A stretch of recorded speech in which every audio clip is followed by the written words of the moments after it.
श्री गणेशाय नमः। गजाननं भूतगणादिसेवितं कपित्थजम्बूफलचारुभक्षणम् उमासुतं शोकविनाशकारकं नमामि विघ्नेश्वरपादपङ्कजम्। सुमुखश्चैकदन्तश्च कपिलो गजकर्णकः लम्बोदरस्य विकटो विघ्ननाशो विनायकः। धूम्रकेतुर्गणाध्यक्षो बालचन्द्रो गजाननः। द्वादशैतानि नामानि यः पठेत् शृणुयादपि। नीलाम्बुजश्यामलकोमलाङ्गं सीतासमारोपितवामभागम् पाणौ महाशायकचारुचापं नमामि रामं रघुवंशनाथम्। श्रीराम राम रघुनंदन राम राम श्रीराम राम भरताग्रज राम राम। श्रीराम राम रणकर्कश राम राम श्रीराम राम शरणं भव राम राम। श्रीरामचन्द्र चरणौ मनसा स्मरामि श्रीरामचन्द्र चरणौ वचसा गृह्णामि। श्रीरामचन्द्र चरणौ शिरसा नमामि श्रीरामचन्द्र चरणौ शरणं प्रपद्ये। लोकाभिरामं रणरङ्गधीरं राजीवनेत्रं रघुवंशनाथं। कारुण्यरूपं करुणाकरं तं श्रीरामचन्द्रं शरणं प्रपद्ये। मनोजवं मारुततुल्यवेगं जितेन्द्रियं बुद्धिमतां वरिष्ठं। वातात्मजं वानरयूथमुख्यं श्रीरामदूतं शरणं प्रपद्ये। कूजन्तं राम रामेति मधुरं मधुराक्षरम् आरुह्य कविताशाखां वन्दे वाल्मीकिकोकिलम्। रामो राजमणिः सदा विजयते रामं रमेशं भजे। रामेणाभिहता निशाचरचमू रामाय तस्मै नमः। रामे रामानासि परायणं परतरं रामस्य दासोऽस्म्यहं। रामे चित्तलयः सदा भवतु मे भो राम मामुद्धर। राम रामेति रामेति रमे रामे मनोरमे। सहस्रनाम तत्तुल्यं राम नाम वरानने। नमस्तेस्तु महामाये श्रीपीठे सुरपूजिते। शंख चक्र गदा हस्ते महालक्ष्मी नमोस्तुते। नमस्ते गरुडारूढे कोलासुर भयंकरी। सर्व पाप हरे देवी महालक्ष्मी नमोस्तुते। सर्वज्ञे सर्ववरदे सर्वदुष्ट भयंकरी सर्वदुख हरे देवी महालक्ष्मी नमोस्तुते। सिद्धि बुद्धि प्रदे देवी भुक्ति मुक्ति प्रदायिनी मंत्रपूते सदा देवी महालक्ष्मी नमोस्तुते। श्री कृष्ण गोविंद हरे मुरारे हे नाथ नारायण वासुदेव। श्री कृष्ण गोविंद हरे मुरारे हे नाथ नारायण वासुदेव। जीवे पिबस्वामृतमेतदेव गोविंद दामोदर माधवेति गोविंद दामोदर माधवेति। नारायणं नमस्कृत्य नरं चैव नरोत्तमं देवीं सरस्वतीं व्यासं ततो जयमुदीरये। नारायणाखिल गुरो भगवन् नमस्ते शिवाय नमः शिवलिंगाय नमः तन्मे मनः शिव संकल्पमस्तु। नारायण। पूर्व की कथा में श्रीमद् देवी भागवत महापुराण के तृतीय स्कंध के पंचम अध्याय पर चर्चा कर रहे थे, जिसमें स्त्री रूप में भगवान विष्णु ने जब भगवती की स्तुति कर ली, तत्पश्चात भगवान शिव ने स्तुति की है और भगवान शिव के बाद ब्रह्मा जी स्तुति कर रहे हैं। तो पूर्व की कथा में हमने बताया कि ब्रह्मा जी कहते हैं कि विचारे परे तत्व संख्या विधाने पदे मोहिता नाम ते संविहाय न किं ते विमूढ़ा भवाभौ भवानी त्वमेवासि संसार मुक्ति प्रदावै। कह रहे ब्रह्मा जी कि कुछ लोग आपके नाम का आश्रय त्याग करके विमोहित हो तत्वों की संख्या के फेर में पड़ जाते हैं। तो ऐसे लोग क्या भवसागर में मूर्ख नहीं है? हे भवानी, संसार से मुक्ति प्रदान करने वाली भगवती तो आप ही हैं। त्वमेवासि संसार मुक्ति प्रदावई, आप ही संसार से मुक्ति को प्रदान करने वाली हैं। तात्पर्य क्या है? यहाँ वस्तुतः सांख्य दर्शन की निंदा नहीं है,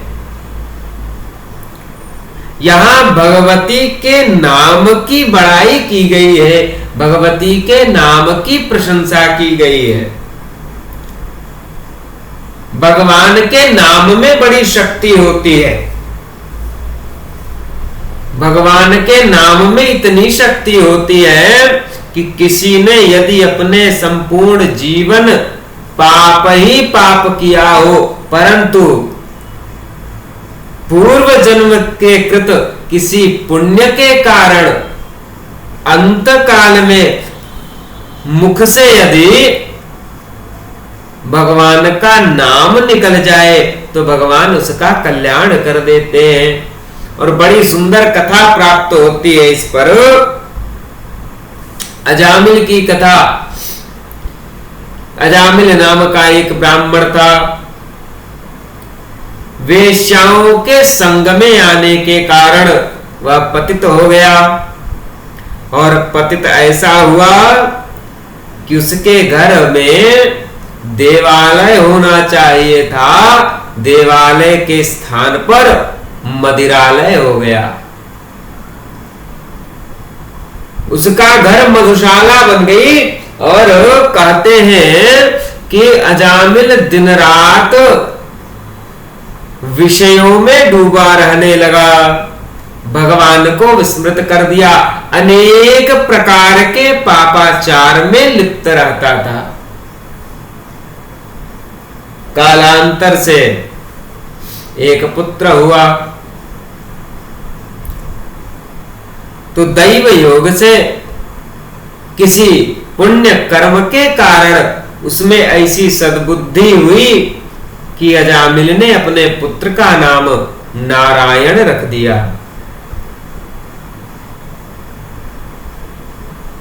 बालक थोड़ा बड़ा हुआ, बहुत बड़ा नहीं हुआ, छोटी अवस्था को ही था, और अजामिल की मृत्यु की घड़ी आ गई।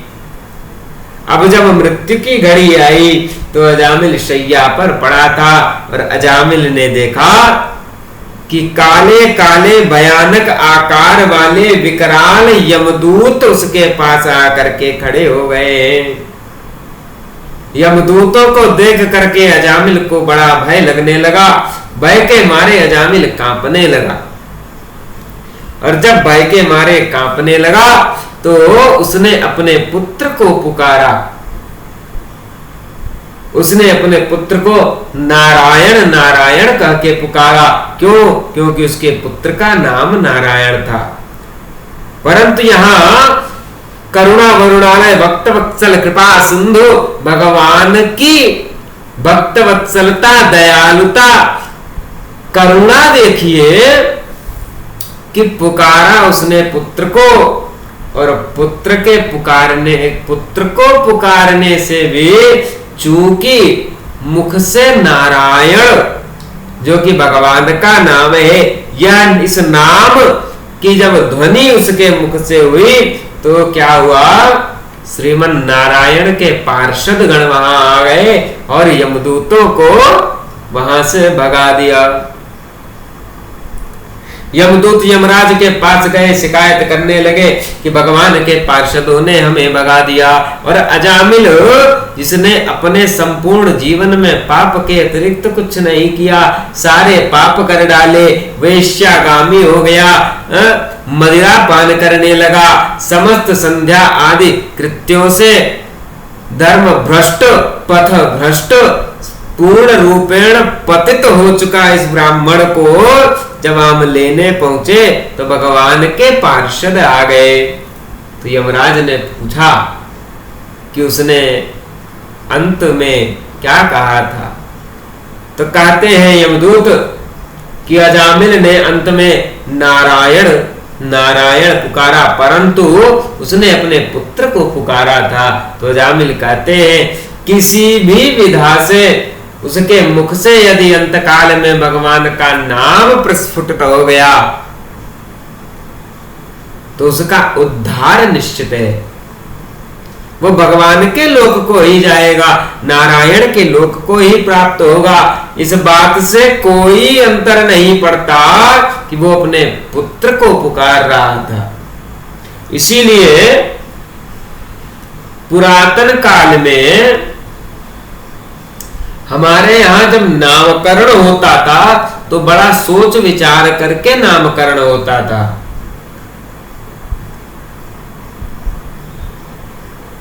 गांवों में आप जाकर के देखिए, नगरों में भी दिख जाएंगे, पुराने जमाने के जो लोग आज भी हैं या जो नहीं हैं, उनके जितने भी नाम मिलेंगे अधिकांशतः उनमें भगवान का नाम सम्मिलित होगा। उदाहरण के लिए राम प्यारे, घनश्याम, राम आधारे, राम सजीवन, राम श्याम, घनश्याम आदि ये जो नाम है, भगवान का नाम उनके नाम में सम्मिलित होता है। दुर्गादास, बड़े नाम मिल जाते हैं। इसके पीछे बड़ा उद्देश्य है। पहला, भगवान का नाम शुभ होता है। दूसरा, कोई विधर्मी हो, कोई पतित हो, कोई नास्तिक हो, ऐसे सज्जनों का भी कल्याण हो जावे, ऐसे उद्देश्य से ऐसा नाम रखना चाहिए। कोई नास्तिक हो, कोई विधर्मी हो, कोई पतित हो, तो वो अपने मुख से तो भगवान का नाम लेगा नहीं, परंतु किसी का नाम यदि घनश्याम है, किसी का नाम दुर्गादास है, तो संपूर्ण संसार का कोई भी व्यक्ति उस व्यक्ति को घनश्याम, दुर्गादास आदि नामों से ही पुकारेगा। तो भले ही वह व्यक्ति नास्तिक हो, ईश्वर को न माने, परंतु अनजाने में ही सही उसके मुखार बिंद से भगवान का सुंदर दिव्य नाम प्रस्फुटित हो रहा है, इसलिए उसका भी कल्याण हो जाएगा। सनातन धर्म सबके कल्याण की कामना करता है। इतना विशाल धर्म है, सबके कल्याण की कामना करता है।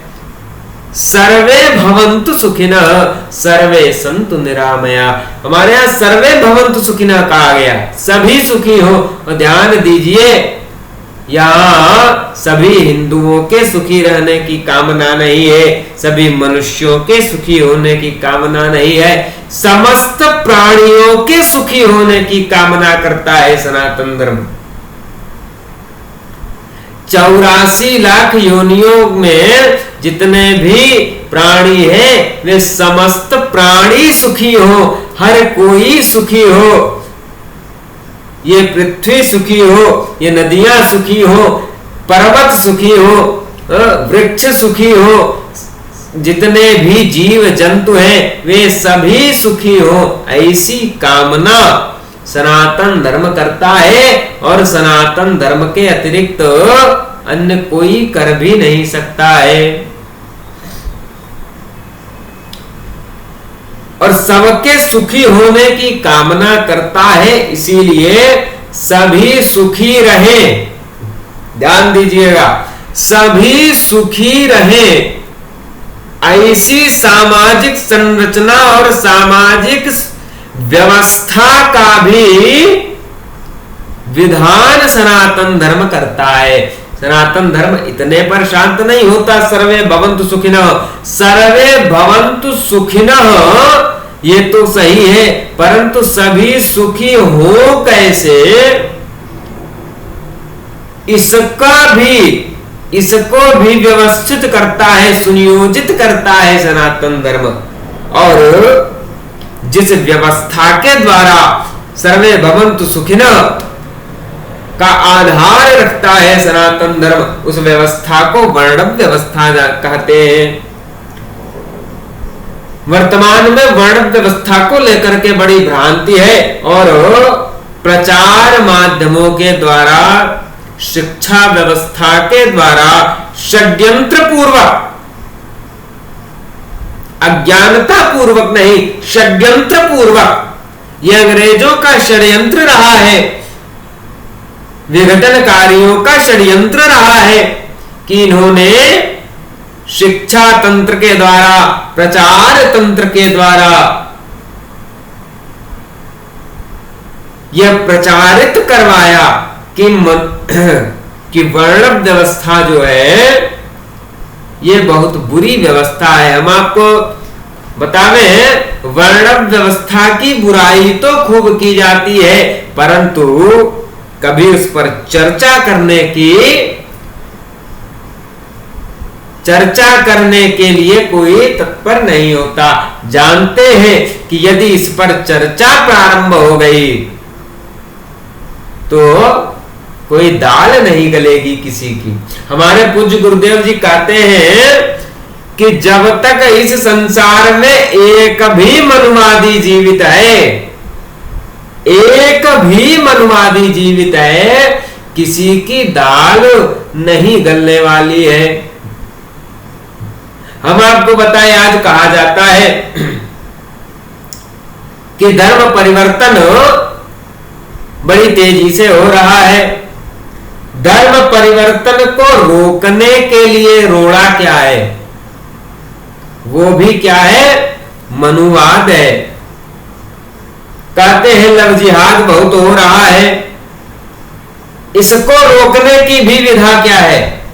इसको रोकने की विधा भी मनुवाद है। सभी सुखी हो, इसकी विधा भी मनुवाद है। मनुवाद क्या है? सनातन धर्म सम्मत, शास्त्र सम्मत जो मार्ग है वही मनुवाद है। जो राम का मार्ग है वही मनुवाद है, जो कृष्ण भद्र का मार्ग है वही मनुवाद है, जो आचार्य चाणक्य का मार्ग है वही मनुवाद है, जो सनातन सिद्धांत का मार्ग है, जिस मार्ग को हमारे शास्त्र प्रशस्त करते हैं वही मनुवाद है। मनुवाद वो नहीं है जिस पर तथा कथित दलितों के तथा कथित हितैषी जन उग्र भाषण देते हैं, वो मनुवाद नहीं है। मनुवाद क्या है? मनुवाद सनातन धर्म का आधार है और मनुवाद पर ही आधारित वर्ण व्यवस्था है। और वर्ण व्यवस्था इतनी सुंदर है कि यदि कोई राष्ट्र वर्ण व्यवस्था पर आधारित हो तो उसमें जितनी समस्याएं आज सारे राष्ट्रों में पाई जाती हैं, कोई ऐसी समस्या मिले ही न। तनाव से मुक्ति वर्ण व्यवस्था में है, सबको रोजगार वर्ण व्यवस्था में है, सबका सुख वर्ण व्यवस्था में है, नारियों के शील की रक्षा भी वर्ण व्यवस्था में है। आज नारियों के शील की रक्षा एक बहुत बड़ा विषय है। बड़े बड़े समाज सेवियों की अकल काम नहीं करती कि महिलाओं के शील की रक्षा कैसे करें, और वर्ण व्यवस्था में ही नारियों के शील की सुरक्षा संभव है। बालकों का उचित विकास भी इसी में सन्निहित है। तो वर्ण व्यवस्था के द्वारा सुव्यवस्थित, सुशिक्षित, सुरक्षित, सुसंगठित राष्ट्र का निर्माण किया जा सकता है। इसलिए वर्ण व्यवस्था को समझने की आवश्यकता है।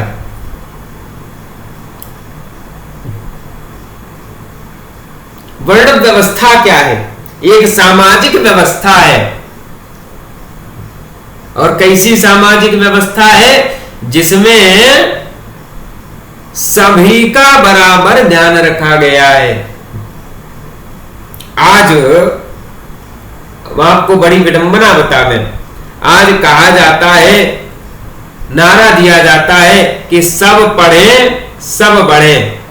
ये नारा सुना होगा कि सब पढ़े सब बढ़े। बहुत अच्छी बात है। सब पढ़े का तो अर्थ समझ में आता है, सब बढ़े का क्या अर्थ हुआ? क्योंकि आज जितने भी लोग शिक्षित वर्ग के हैं, अधिकांश क्या है? बेरोजगार घूम रहे हैं। कार्य नहीं है कोई करने का। प्रमाण पत्र है, अंक है, शिक्षा है, जिसको आज शिक्षा कहते हैं, वो शिक्षा भी है, परंतु कार्य नहीं है। और कभी ध्यान दीजिएगा, जितने अशिक्षित लोग हैं, तथाकथित शिक्षित और तथाकथित अशिक्षित, वे अशिक्षित लोग भूखे नहीं हैं। इसका कारण है, कारण यह है कि शिक्षा दिशाहीन है, कार्य विभाजन दिशाहीन है। आज कार्य विभाजन कैसे हो रहा है? इच्छानुसार, जिसकी जो इच्छा हो वो कार्य करे। तो जब इच्छानुसार कार्य की प्रधानता होगी, इच्छानुसार कार्य के चयन की स्वतंत्रता प्राप्त होगी, तो सब लोग पहले दूसरे कॉलम में भर जाएंगे। उसके बाद क्या होगा? एक बड़ी संख्या में लोग बेकार बच जाएंगे और बहुत से आवश्यक कार्य भी नहीं संपन्न होंगे। वर्ण व्यवस्था इच्छानुसार कर्म की बात नहीं करती।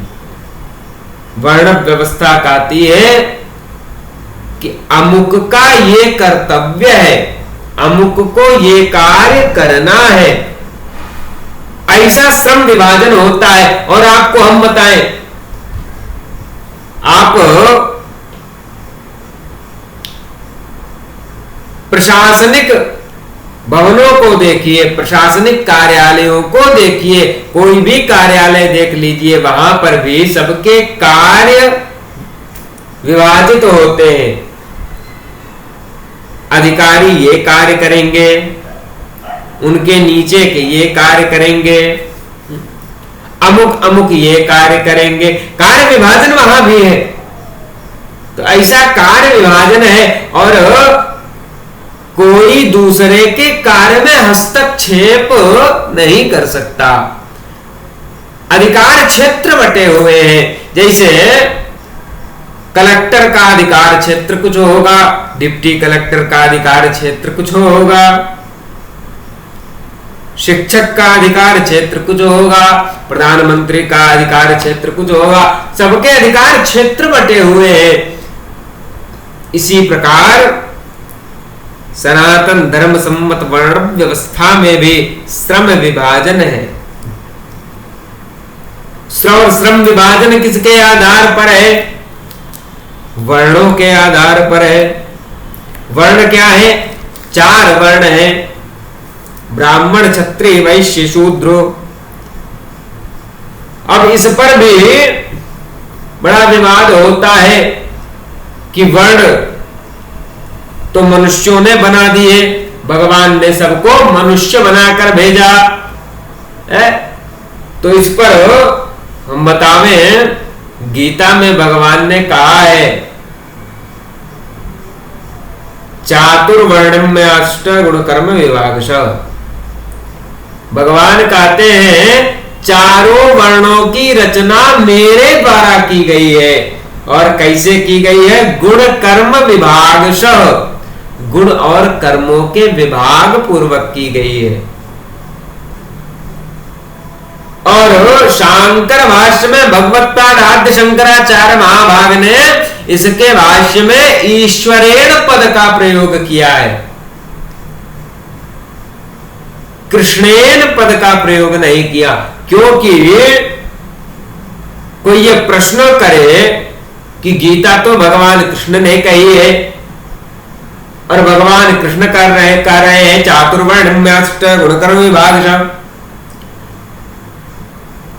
तो कोई कह सकता है कि इसका तात्पर्य है कि चारों वर्ण भगवान कृष्ण ने बनाए, भगवान कृष्ण से पूर्व चातुर्वर्ण नहीं थे। ये 4 वर्ण भगवान कृष्ण के पूर्व नहीं थे, भगवान ने बताए। यदि कोई ऐसा आक्षेप करे, उसके पूर्व ही भगवत्पाद आदि शंकराचार्य महाभाग ने ईश्वरेण पद लिख दिया, अर्थात ईश्वर के द्वारा ये चारों वर्ण कृत है। भगवान कृष्ण से पूर्व भी ये 4 वर्ण थे, सदा से ये 4 वर्ण थे। तो ये चारों वर्ण भगवान के द्वारा बनाए गए हैं, मनुष्य के द्वारा नहीं बनाए गए हैं। और गुण और कर्म के विभाग पूर्वक, गुण कर्म विभाग विभाग पूर्वक। यहां भी लोग बड़ा गड़बड़ अर्थ कर देते हैं, मनमाना अर्थ कर देते हैं कि कर्म के आधार पर वर्ण है। वर्ण जो है वो जन्मगत होता है, कर्मगत नहीं होता।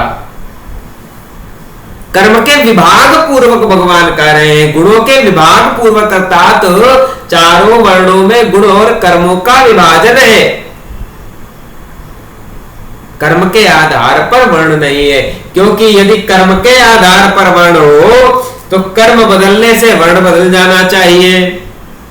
और यदि ऐसा हो तो बड़ा सुंदर प्रश्न उपस्थित होता है कि एक व्यक्ति एक दिन में कितनी बार अपनी जाति बदलता है। तो वस्तुतः जो वर्ण है वो जन्म से होता है और भगवान के द्वारा निर्मित है। तो 4 वर्ण है, इन्हीं चारों वर्णों में श्रम का विभाजन है, कार्य का विभाजन है। और कार्य का विभाजन भी बड़ा सुंदर है। गीता के 18वें अध्याय में भगवान ने बताया है कि ब्राह्मण का ये कर्तव्य है, क्षत्रिय का ये कर्तव्य है। सबके कार्य बटे हुए हैं। ब्राह्मण को क्या करना चाहिए? ब्राह्मण को अध्ययन करना चाहिए, अध्यापन कराना चाहिए, पढ़ना चाहिए, पढ़ाना चाहिए, यज्ञ याग आदि करने चाहिए, धर्म का प्रचार करना चाहिए, राष्ट्र अपने मार्ग से न भटक जाए इसकी व्यवस्था करनी चाहिए। समाज का कल्याण कैसे हो, ऐसे मार्ग को सुनिश्चित करने का दायित्व ब्राह्मणों का है। राष्ट्र का पालन करना, प्रजा का पालन करना, न्याय आदि करना राजा का कर्तव्य है, क्षत्रिय का कर्तव्य है। कृषि, गौरक्ष, वाणिज्य ये वैश्य के कर्म है। खेती करना वैश्यों का कार्य है। गौरक्षा विशेष रूप से वैश्यों का कार्य है। वाणिज्य व्यापार वैश्यों का कार्य है। और शूद्र का कार्य क्या है? सेवा प्रदान करना। अब यहां सेवा शब्द से बड़ी वितंडा फैला देते हैं लोग कि कहने का तात्पर्य यह है कि शूद्र जो है वो अन्य 3 वर्णों की चाकरी करे, ऐसा तात्पर्य नहीं है।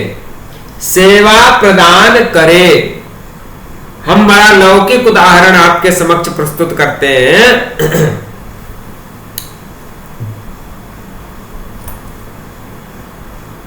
मान लीजिए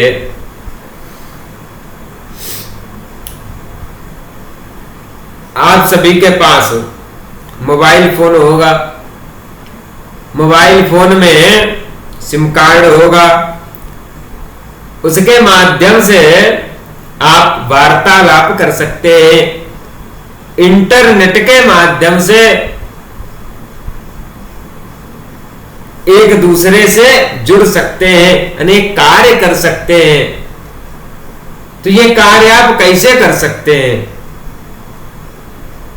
आप किसी को धन देते हैं और वह बदले में आपको ये सेवाएं प्रदान करता है, तो उसको सेवा प्रदाता कहते हैं, सर्विस प्रोवाइडर।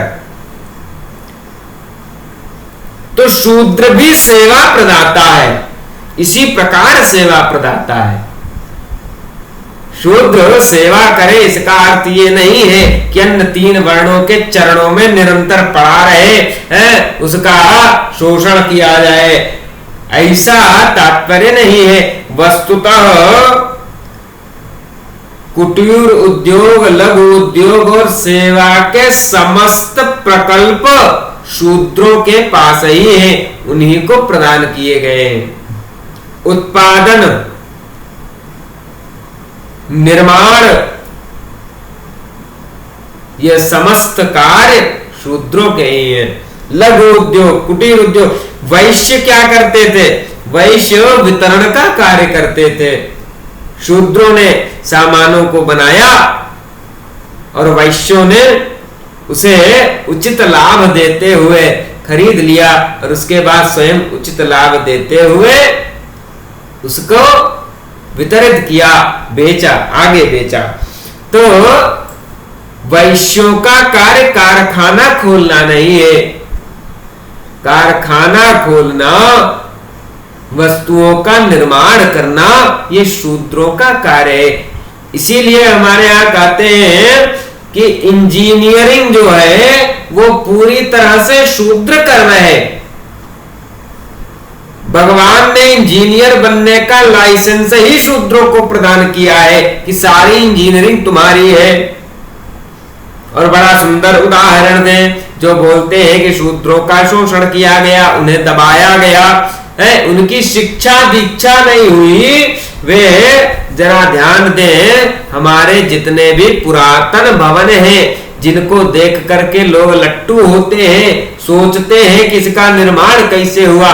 एक पर्वत को काट करके ही इतने बड़े बड़े विशाल मंदिर बना दिए गए हमारे देश में कि आज भी वैज्ञानिक भी इस पर हैरान है कि इसको बनाया कैसे गया। दक्षिण भारत में एक से एक पुरातन मंदिर है, उसके गोपुरम ही ऐसे दिव्य हैं कि आदमी भौचक हो जाता है कि इसका निर्माण कैसे किया। और उस युग में कर दिया जब आधुनिक यंत्र भी नहीं थे। तो समाज सुधारक महोदय हमको तनिक बतावें कि इन समस्त मंदिरों का निर्माण किस वर्ग ने किया था। ब्राह्मण शिल्पकला करते नहीं थे, क्षत्रिय शिल्पकला करते नहीं थे, वैश्य शिल्पकला करते नहीं थे, ये कार्य तो शूद्रों का ही था। तो जितने भी देवालय हैं, जितने भी भवन हैं, जिस पर लोग अपना मत्था फोड़ते हैं कि इसका निर्माण कैसे हो गया, कौन वे ज्ञानी लोग थे जिन्होंने बना दिया, तो हम बतावे उसका निर्माण करने वाले हमारे अंत्यज बंधु ही थे।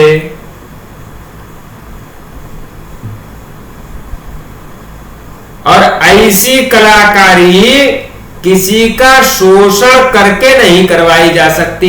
यह तभी हो सकता है जब व्यक्ति अपनी पूर्ण निष्ठा से उस कार्य को करे। तो हमारे तो भवनों से ही समाज सुधारकों का यह इस मत का खंडन हो जाता है कि शूद्रों का शोषण हुआ। वस्तुतः शोषण सनातन धर्म में शोषण है ही नहीं। सनातन धर्म कहता है सर्वे भवन्तु सुखिनः, सभी सुखी रहें। तो यहां तो सबके सुख की कामना है, शोषण हो ही नहीं सकता। जो शोषण करते हैं सनातन धर्म तो उन्हें दंडित कर देता है। रावण शोषणकारी था, उसको दंडित किया गया। दैत्य जितने भी हुए सब शोषणकारी थे, सबका संहार किया गया। सहस्रबाहु आदि जितने थे,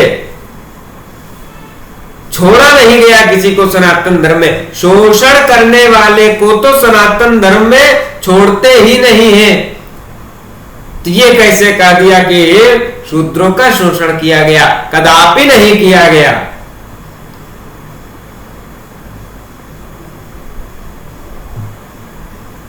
लघु उद्योग, कुटीर उद्योग और सेवा के समस्त प्रकल्प शूद्रों के पास थे और उनकी शिक्षा गुरुकुल में नहीं होती थी। सत्य है, गुरुकुल में ब्राह्मण क्षत्रिय वैश्य के ही बालक जाते थे। उसका भी कारण है। कारण क्या है कि गुरुकुल आदि में ऐसा कुछ पढ़ाया ही नहीं जाता था जो शूद्रों के काम में आवे या स्त्रियों के काम में आवे। गुरुकुल में वेद पढ़ाते थे, पुराण आदि पढ़ाते थे, राजनीति, शस्त्र विद्या, कर्मकांड, दर्शन, ये सब पढ़ाते थे। अब न तो इसका कार्य स्त्रियों को है न शूद्रों को है।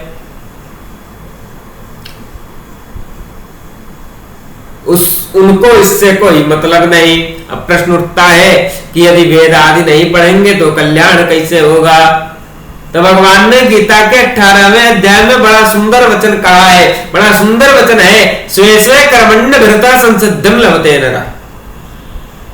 स्वे स्वे कर्मण्यभिरतः संसिद्धिं लभते नरः। अपने अपने कर्म में लगे रहो, कल्याण हो जाएगा। शूद्र को अपने उद्धार करने के लिए वेद पढ़ने की, अनेक प्रकार के कर्मकांड में फंसने की आवश्यकता ही नहीं है।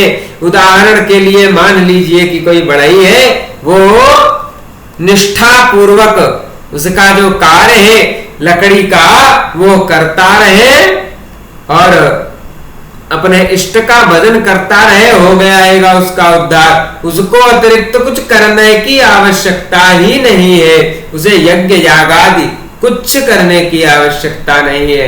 बड़ी सरलता से, बड़ी सुगमता से शूद्रों का उद्धार हो जाएगा, स्त्रियों का उद्धार हो जाएगा। ब्राह्मणों का उद्धार इतनी आसानी से हो ही नहीं सकता। ब्राह्मण को संध्या करनी पड़ेगी, ब्राह्मण को अग्निहोत्र करना पड़ेगा, ब्राह्मण को बलि वैश्यदेव करना पड़ेगा, ब्राह्मण को नित्य स्वाध्याय करना पड़ेगा, ब्राह्मण को यज्ञ याग आदि करना पड़ेगा। और राष्ट्र, समाज, विश्व यदि पतन की ओर जाने लगे तो उसका ठीकरा भी ब्राह्मण के सर पर फूटेगा। इसलिए ब्राह्मण का उद्धार हो तो विकट है, शूद्रों का उद्धार बड़ा सरल है। तो इसलिए उनको गुरुकुल जाने की कोई आवश्यकता ही नहीं उत्पन्न होती। तो शिक्षा कैसे होती है? परंपरा से। पिता ने पुत्र को सिखाया, फिर उसने अपने पुत्र को सिखाया, उसने अपने पुत्र को सिखाया। मुफ्त की शिक्षा थी, एक पैसा शिक्षा में लगता ही नहीं था। आज तो कक्षा 5वीं तक भी पढ़ाना हो तो मोटी सी गठरी चाहिए। पूर्व में तो ऐसा कुछ था ही नहीं। ब्राह्मण, क्षत्रिय, वैश्य भी गुरुकुल जाते थे और भिक्षा मांगते थे। शिक्षा माता पिता के सर पर बोझ नहीं था। इसीलिए जहां राजकुमार पढ़ते थे, राजकुमार के बगल में ही बैठ करके एक गरीब निर्धन का भी पुत्र पढ़ता था। पता नहीं चलता था कि ये राजकुमार है। उससे भी कार्य करवाया जाता था, उससे भी घास छिलवाई जाती थी, उससे भी लकड़ी कटवाई जाती थी। आज तो कोई विधायक भी हो जावे, विधायक भी छोड़िए, किसी के पिताजी पार्षद भी हो जावे तो उसके नखरे कम नहीं होते। तो इसलिए गुरुकुल की व्यवस्था, धन वहां लगता ही नहीं था, माता पिता के ऊपर बोझ ही नहीं, कुछ बोझ नहीं। इसी प्रकार अन्य शिक्षाएं भी चलती थी परंपरा से, और उसी प्रकार सब अपना अपना कार्य सीखते थे और तत्पश्चात अपने अपने कार्य को करते थे। अब यहां एक और प्रश्न उत्पन्न हो जाता है कि कोई अपनी इच्छा से कार्य क्यों न करे। कोई अपनी इच्छा से कार्य यदि करेगा तो हमने जो बताया कि पहले दूसरे कॉलम में सब भर जाएंगे, बाकी कार्य रह जाएंगे। उनका होना भी उतना ही अनिवार्य है, उतना ही आवश्यक है। दूसरा, परंपरा से सीखेंगे, इच्छा अनुसार कर्म नहीं करेंगे, परंपरागत कार्य करेंगे तो आजीविका की सबसे बड़ी बात तो चिंता समाप्त हो गई। आज युवाओं की सबसे बड़ी चिंता क्या है? रोजगार है, धन कैसे अर्जित करें। पारंपरिक कार्य करने वाले को तो इसकी चिंता ही नहीं करनी पड़ती। मान लीजिए कोई वैश्य हो, वैश्य की कोई दुकान हो तो उसके पुत्र को तो इसकी चिंता ही नहीं होगी कि हम कमाएंगे क्या। पारंपरिक कार्य है, बनी बनाई दुकान है, उसी का संचालन करना है। दूसरा, जब आजीविका की चिंता नहीं होगी, आजीविका सुरक्षित होगी तो समय पर विवाह भी हो जाएगा। तो वस्तुतः जो टेंशन नाम की बीमारी आज व्याप्त है उसका भी निदान हो गया वर्ण व्यवस्था से। तो वर्ण व्यवस्था वर्ण के आधार पर कर्म का विभाजन कर देती है, और जब ऐसा विभाजन करती है तो सारे कार्य सुचारू रूप से संपन्न होते हैं। ऐसा नहीं होता कि एक ही क्षेत्र में बहुत से लोग घुस गए और बाकी क्षेत्र खाली पड़े हो, ऐसा नहीं होता। हमारे गुरुदेव कहते हैं कि जब वर्ण व्यवस्था थी तो जितने ब्राह्मण चाहिए उससे अधिक ब्राह्मण होते ही नहीं थे, जितने क्षत्रियों की आवश्यकता है उससे अधिक क्षत्रिय होते ही नहीं थे, जितने वैश्य चाहिए उससे अधिक वैश्य होते ही नहीं थे, जितने शूद्र चाहिए उससे अधिक शूद्र होते ही नहीं थे। यह प्रकृति की व्यवस्था है। तो वर्ण व्यवस्था कर्म का विभाजन इस प्रकार करती है कि प्रथम सभी के पास कार्य होता है, दूसरा हर कार्य सुचारू रूप से संपन्न होता है, तीसरा किसी को टेंशन नहीं होती। अब एक दृष्टि से और वर्ण व्यवस्था को समझिए। 4 इच्छाएं संसार में ऐसी हैं जिसे प्राप्त करने की अभिलाषा हर व्यक्ति को होती है। ये क्या है? सम्मान, प्रभुत्व, धन और निश्चिंतता। हर मनुष्य इन 4 को पाना चाहता है। हर व्यक्ति आज सम्मान को पाना चाहता है। वो चाहता है वो सर्वोच्च सम्मानित हो जाए, सब उसका सम्मान करें। दूसरा, हर व्यक्ति प्रभुत्व भी चाहता है कि उसका खूब प्रभुत्व हो, खूब नाम हो, खूब यश हो। तीसरा, हर व्यक्ति धन भी चाहता है कि अकूत धन हो हमारे पास। चौथा, निश्चिंतता भी चाहता है कि हम जो है सबसे अधिक निश्चिंत रहे, हमको चिंता भी कोई ना हो। चारों एक साथ फलीभूत नहीं होते, 4 में से कोई एक ही प्राप्त होगा। तो ये 4 इच्छाओं को भी वर्ण व्यवस्था में चारों वर्णों में बांट दिया गया। कैसे बांटा गया? ब्राह्मण को सम्मान मिला, ब्राह्मण सर्वोच्च सम्मानित बनाया गया, सभी उसका सम्मान करेंगे। परंतु ध्यान रहे, ब्राह्मण के पास प्रभुत्व नहीं था, ब्राह्मण के पास धन नहीं था, निर्धन रहते थे, भिक्षाजीवी रहते थे। निश्चिंतता तो कदापि नहीं थी। संपूर्ण विश्व के कल्याण की चिंता का कार्य ही ब्राह्मण का कार्य है। तो ब्राह्मण तो निश्चिंत रह ही नहीं सकता। क्षत्रिय को प्रभुत्व दिया गया। अब कोई क्षत्रिय यदि अखिल भूमंडल का चक्रवर्ती सम्राट भी बन जावे तब भी ब्राह्मण के आगे झुकेगा, क्योंकि सम्मान ब्राह्मण को मिल गया है। परंतु प्रभुत्व क्षत्रिय के पास है, यश है क्षत्रिय के पास। तो क्षत्रिय को यश मिला, क्षत्रिय को धन नहीं दिया।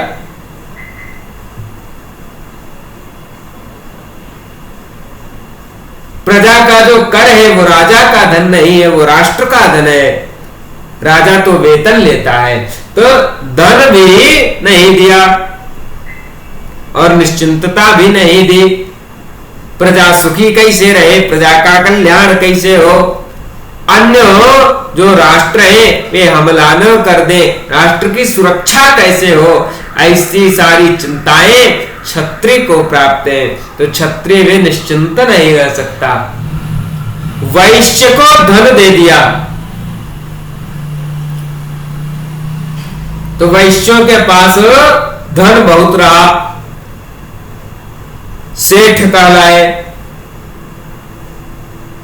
परंतु निश्चिंतता नहीं रही। व्यापार में घाटा न लग जावे, चोरी न हो जावे, आदि अनेक चिंताएं वैश्यों के पास रहती ही रहती हैं। शूद्र को निश्चिंतता प्रदान कर दी। और हम बतावे, निश्चिंतता तो ऐसी चीज है कि आज जिसके पास सब है वो भी निश्चिंतता के पीछे भाग रहा। इतनी अमूल्य है निश्चिंतता, इतनी अमूल्य वस्तु है, ऐसा रत्न है निश्चिंतता, जो भगवान ने उठा के अंत्यजों की झोली में डाल दिया। अब हमें बतावें कि कैसे सताए गए जो हमारे शूद्र बंधु हैं, उनका शोषण कैसे हुआ। जब निश्चिंतता का अर्थ क्या हुआ? माता की गोद में जैसे कोई बालक होता है और वो एकदम निश्चिंत होता है, क्यों निश्चिंत होता है? मेरे रक्षा के लिए मेरी माता है। माता की गोद में सोता हुआ बालक संपूर्ण संसार से निश्चिंत होकर के सोता है। क्यों? मैं अपने माता की छत्र छाया में हूं, मेरी माता मुझे सुरक्षित करेंगी, इसलिए उसे कोई चिंता नहीं होती, उसे निश्चिंतता प्राप्त है। इसी प्रकार शूद्र को निश्चिंतता दी गई है। क्यों? शूद्र की सुरक्षा के लिए तीन वर्ण है। शूद्र का कल्याण कैसे होगा, इसकी चिंता ब्राह्मण को है। शूद्र जिस राष्ट्र में है उसकी सुरक्षा कैसे होगी, उसको कोई हानि न मिल जाए, उसको उसके साथ अन्याय न हो जाए, अन्याय हो गया तो उसका न्याय करना, इसकी चिंता क्षत्रिय कर रहा है। और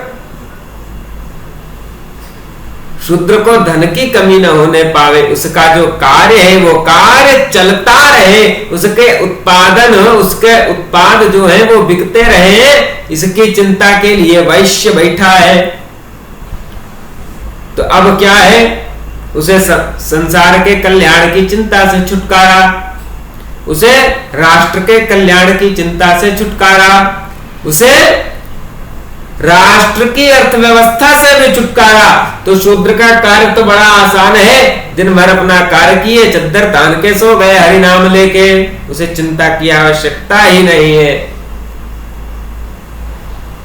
तो वस्तुतः वो तीन वर्णों के वट वृक्ष में निश्चिंत पूर्वक सोता हुआ आनंदमय जो सुख राशि है वो शूद्र है। हमारे यहां परिभाषा ही उलट दी षड्यंत्र पूर्वक कि शूद्र वो है जिसको सताया गया और नाम दे दिया दलित। नाम ही गलत है तुम्हारा। जो अन्य तीन वर्णों के वट वृक्ष की छाया में आनंद मग्न होकर के सुख की राशि जो चिंता रहित होकर के शयन कर रहा है वह शूद्र है।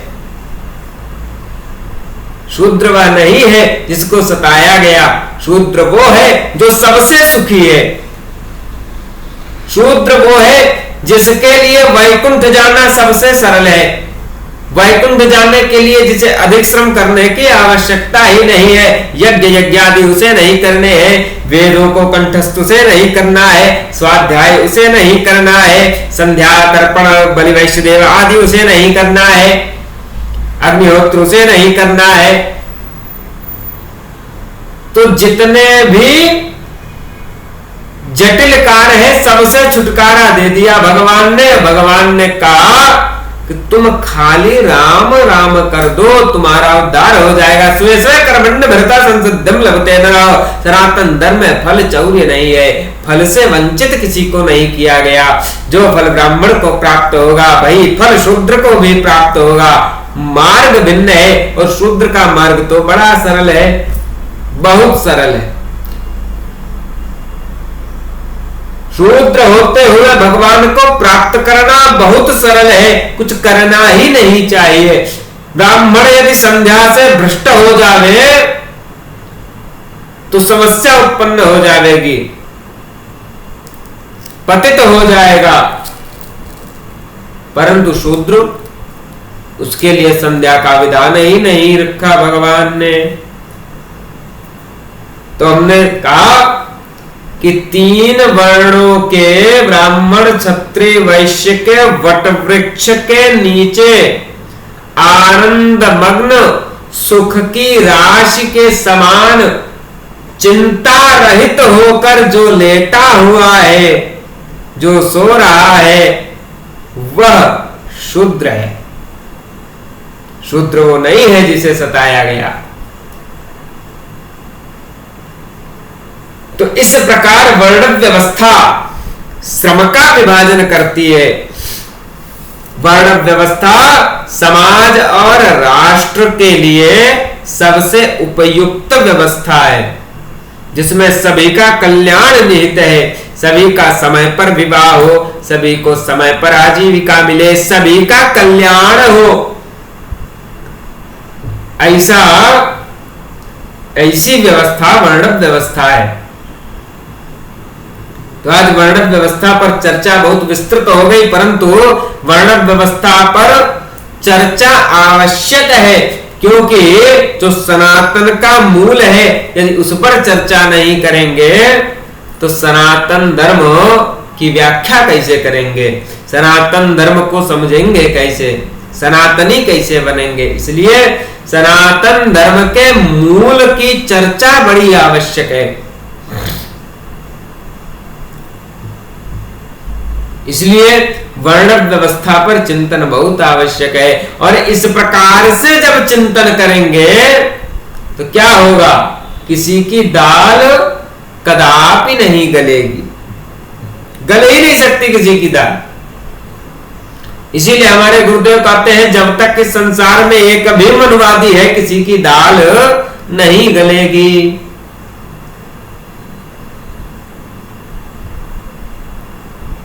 तो इस प्रकार से वर्ण व्यवस्था की हमने परिभाषा की, और वर्ण व्यवस्था के बारे में समझाने के लिए आज अपने लिखने बोलने की शैली पर बड़ा ध्यान देना पड़ेगा, क्योंकि आज यदि अधिकार शब्द का प्रयोग करें तो उन्माद फैल जाएगा। यदि आज बोल दिया जावे कि स्त्रियों को वेद में अधिकार नहीं है, वेद पढ़ने का अधिकार नहीं, ऐसा बोल दीजिए, तुरंत उन्माद फैलेगा। उन्माद फैलाने से बचना है। सनातन धर्म में परचौर्य नहीं है, और स्त्रियों का के लिए तो बड़ा सुंदर आया है कि स्त्रियों के लिए एक ही धर्म का वर्णन है, और वो है पातिव्रत धर्म। हमारे यहाँ जब विवाह होता है तो जो वर होता है उसे विष्णु, और जो कन्या होती है उसे लक्ष्मी का रूप समझते हैं।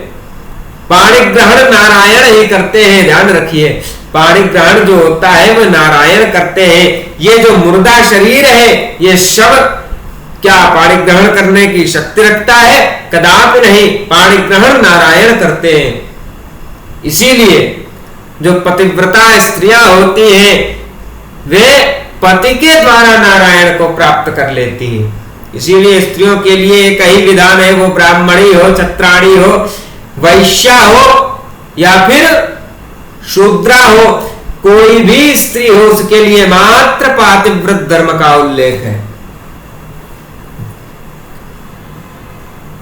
मात्र पातिव्रत धर्म, और कुछ करने की आवश्यकता ही नहीं है।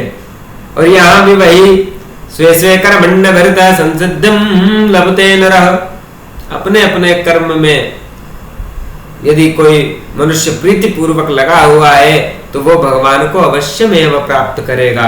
और भगवान ने गीता में ही एक वचन और कहा है, स्वधर्मे निधनम श्रेयः पर धर्मो भयावह। इस पर भी ध्यान देने की आवश्यकता है कि अपने लिए जो निर्धारित कर्म है उसी को करना चाहिए। उसको करने में यदि कदाचित कोई कष्ट भी हो तो वो कष्ट ठीक है, क्योंकि दूसरे के कर्म का आलंबन यदि लिया जावे तो भय होता है, अनिष्ट होता है। स्वधर्मे निधनम श्रेयः पर धर्मो भयावह। दूसरे का जो धर्म है वो भय को प्रदान करने वाला है, इसलिए अपने ही धर्म पर दृढ़ रहना चाहिए। और श्रीमद् भागवत महापुराण के 11 स्कंद के 17वें या 18वें अध्याय में भगवान ने एक सुंदर बात और कही है, संकट काल के लिए। यदि संकट काल चल रहा हो, ब्राह्मण आदि जो है वह अपने धर्म से जीविका चला पाने में असमर्थ हो जा रहे हो, ऐसा संकट काल आ गया हो, तो संकट काल के लिए ब्राह्मण आदि क्षत्रिय अथवा वैश्य के कर्म का आलंबन ले सकते हैं। ब्राह्मण जो है वो क्षत्रिय अथवा वैश्य के कार्य का आलंबन ले सकता है, परंतु ध्यान रहे जब तक संकट काल है मात्र तभी तक। संकट काल के समाप्त होने के बाद भी धन पद प्रभुत्व आदि की लालसा के कारण उस कार्य में प्रवृत्त यदि कोई रहेगा तो उसे दोष लग जाएगा। इसलिए संकट काल के लिए ही इतनी छूट है, अन्यथा जो अपने लिए निर्धारित धर्म है उसी का पालन करना चाहिए, यथासंभव करना ही करना चाहिए।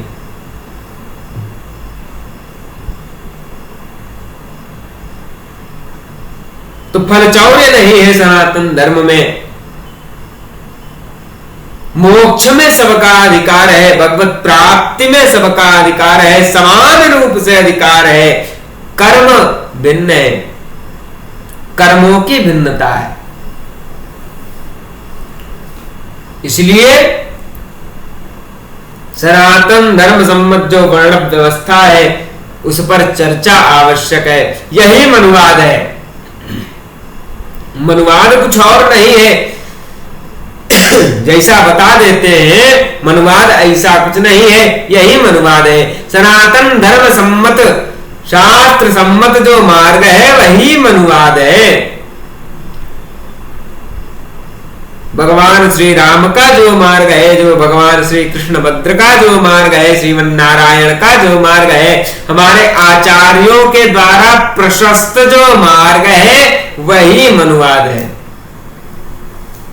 मनुवाद किसी उन्माद का नाम नहीं है, शांति का नाम, उत्थान का नाम, कल्याण का नाम मनुवाद है।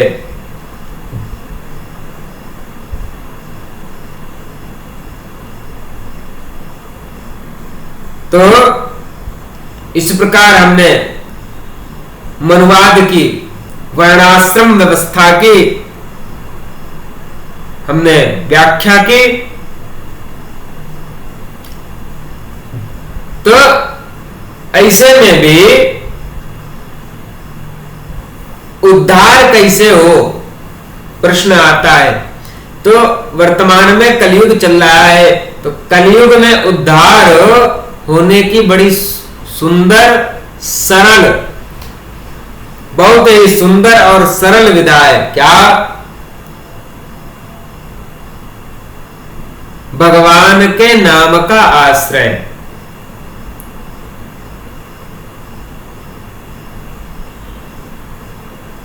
भगवान के नाम से ही कलयुग में